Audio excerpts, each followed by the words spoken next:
Turabaramutsa mwebwe mwese mwahisemwo televiziyo Isanganiro kaze muri ano makuru mu Kirundi agizwe n'ingingo nkuru zikurikira.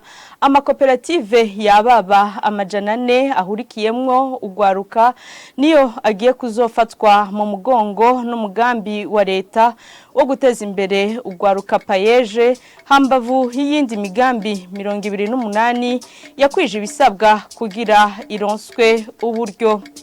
Mu gihugu ca Yemen naho havugwa ihagarikwa ry'intambara yari maze imyaka 8 hagati y'igisirikare ca leta n'umugwi witwaje ibigwanisho w'abawuti mu kiringo c'amezi 2 inkuru imwe ukwayo.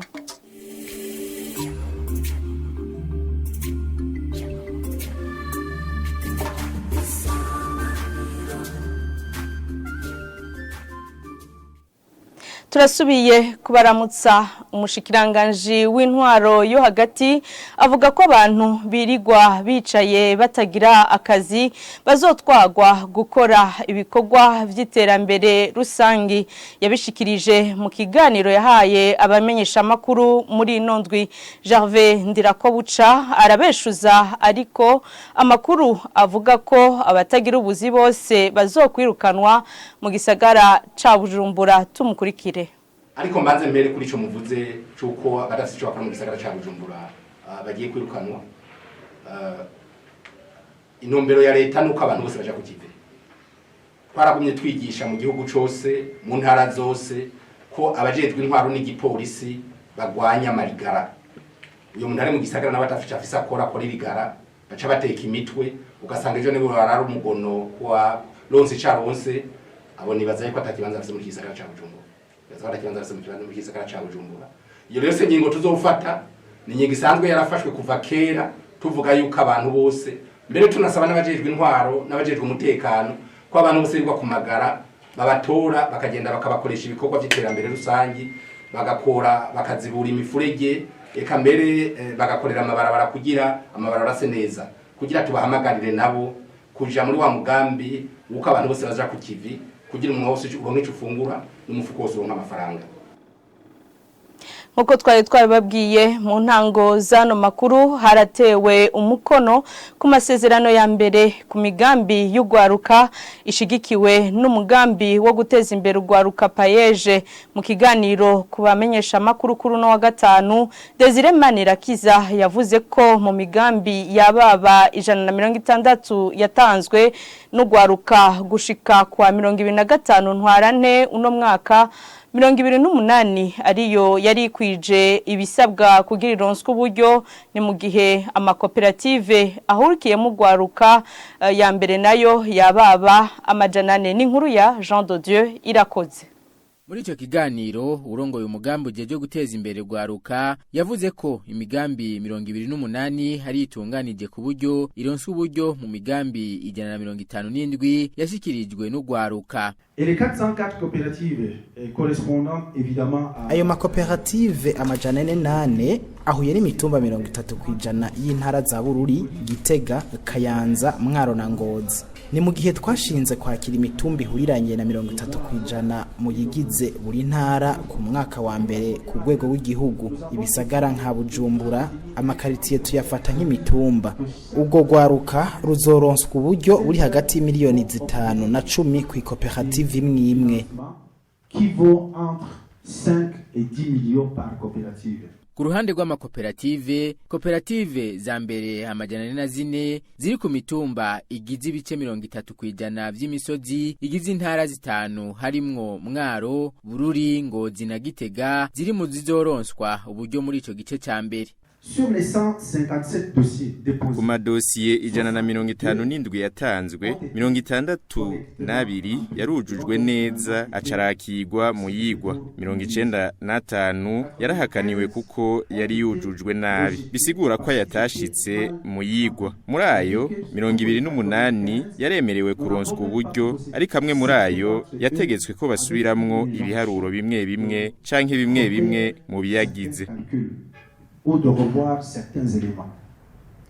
Uwarongoye umugambi Paeje yamenyesheje ko ivyo bikorwa vyose bizotwara imiliyaridi z'ababa 3.5. Ayo masezerano ya mbere yatewe ku mukono na banyeneyo. Hatewe kandi umukono ku masezerano ni banki y'ugwaruka BJ, imwe mu bizocishwa ko uburyo bugenewe kurangura iyo migambi.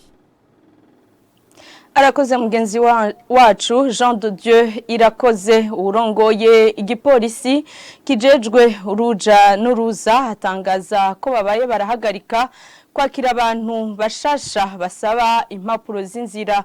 Yabimenyesheje mu kiganiro yatanze muri ino ndwi asigura ko ivyo biro bizobanza gutanga izari zasabwe kuva mu kwezi kw'icumi mu mwaka uheze. Tumukurikire. Kugira ngo tubanze dutunganirize neza aba bamaze kuriha ubwa mbere, twafashe ingingo y'uko ubu tubanza guhagarika abantu bashasha baza kubisaba kugira ngo aba bamaze kuriha tubanze tuzikore zose babanze bazironke. Abo bandi rero tuzobabwira igihe bazoza kuzisabirako. Aho rero kiretse nk'umuntu yo bafise ikintu cihuta kigaragara, nk'umuntu agwaye afise ivyemeza ko agwaye, nk'umunyeshure afise ivyemeza yuko agiye kw'ishure, canke ico kindi kintu cose kiboneka yuko uwo muntu afise ikintu cihuta turashobora kumwakira.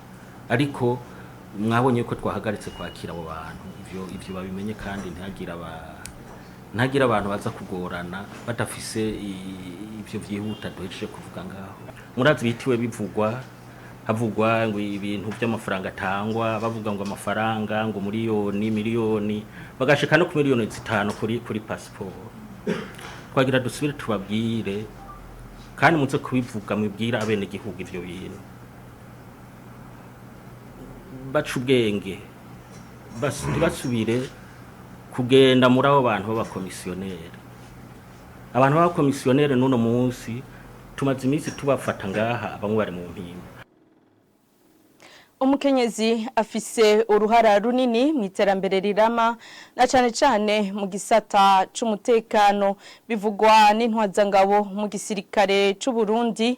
Lieutenant Colonel Francine Ndacayisaba arashimira leta ukuntu yorohereza abakenyezi kwinjira muri urwo rwego, abahamagarira kwiyandikisha ku rugero rumwe n'abagabo. Tumukurikire.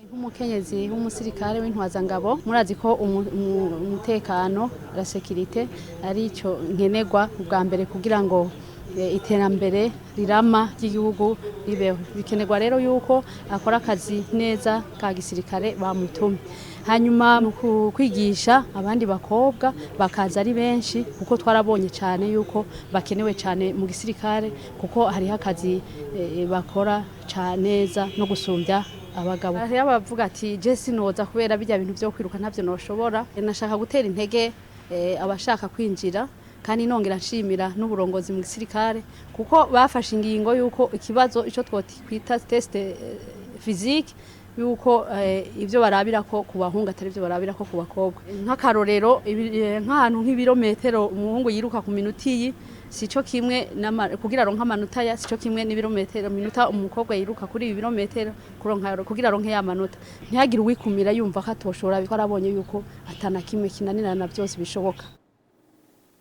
Mu gisata c'amagara y'abantu hari ukutamenya mu banyagihugu kuvyerekeye indwara zo mu mutwe, aho abantu barenga 7% bazi ko izo ndwara zandukira mu kuramukanya, gusangira no kuganira n'uwigwaye.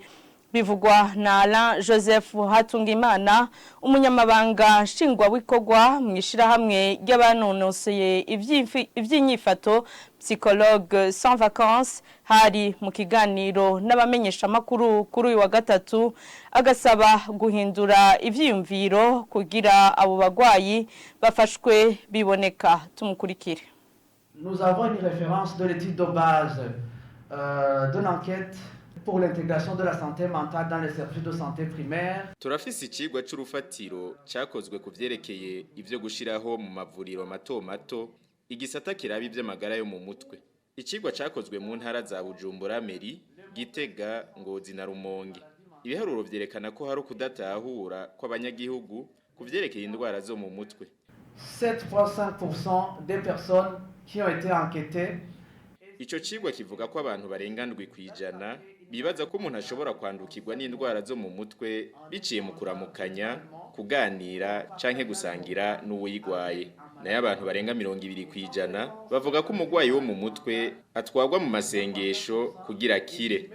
Hambavu yaho bamwe mu babajijwe muri ico cigwa bavuga ko urwaye mu mutwe akwiye kwigizwa kure. Abarengandwi kwijana bavuga ko ari ukumushira kure y'abandi. Nayo ababa 5 kwijana bakavuga ko ari ukumuboha canke kumwugaranira ahantu. Muri rusangi murumva ko mu Burundi hari ugutahura guke kuvyerekeye indwara zo mu mutwe n'abagwayi bazo. Birababaje. Uguhindura ivyiyumviro kuvyerekeye abagwayi b'indwara zo mu mutwe ntibikiri rero ivyo guhitamwo ahubwo ni nk'itegeko kandi ni ngombwa. Changer le regard que nous portons sur les maladies mentales n'est plus une option mais une obligation. Umakuru yo mu makungu naho guhagarika indwano mu kiringo c'amezi 2 kwagiye mu ngiro kuri uyu wa gatandatu mu gihugu ca Yemen ku munsi wa mbere wa Ramazani. Amakuru dukesha abagenzi bacu bo mu kinyamakuru France 24 uko guhagarika intambara kwasabwe na ONU kwavuye ku masezerano hagati y'igisirikare ca leta n'umugwi witwaje ibigwanisho w'abawuti bamaze imyaka 8 bagwana. Tubikurikire. Pour les 2 prochains mois, Numwizero w'amahoro mu mezi 2 ari imbere mu gihugu ca Yemen. Imbere ya Ramazani ONU yarashoboye kumvikanisha izo mpande zibiri, abagwanyi b'abahuti n'igisirikare ca leta gishigikiwe na Arabia Saudite baremeye guhagarika intambara mu gihugu cyose.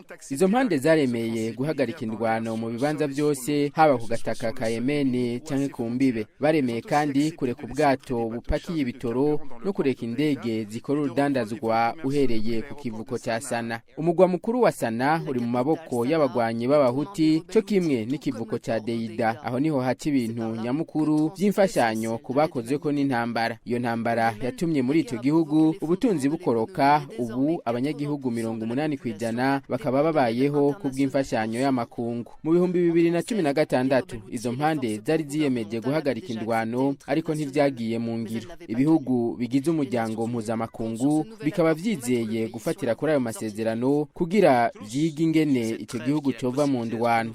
Akagahengwe gahuriranye n'intango z'ukwezi kwa Ramadani kufasha kwishura ku bijanye no gutabara imbabare muri Yemen no kunagura inzira ya politike mu gihugu. Ni intambwe ya mbere yo kurangiza ingwano muri Yemen. Ishirahamwe mpuzamakungu ONU ryari rimaze amezi rigerageza kurondera guhagarika indwano muri Yemen. Intambara imaze guhitana abantu barenga ibihumbi 380 n'abamiliyoni y'impunzi kuva mu kwezi kw'indwi umwaka wa 2014. 380 000 morts et des millions de déplacés.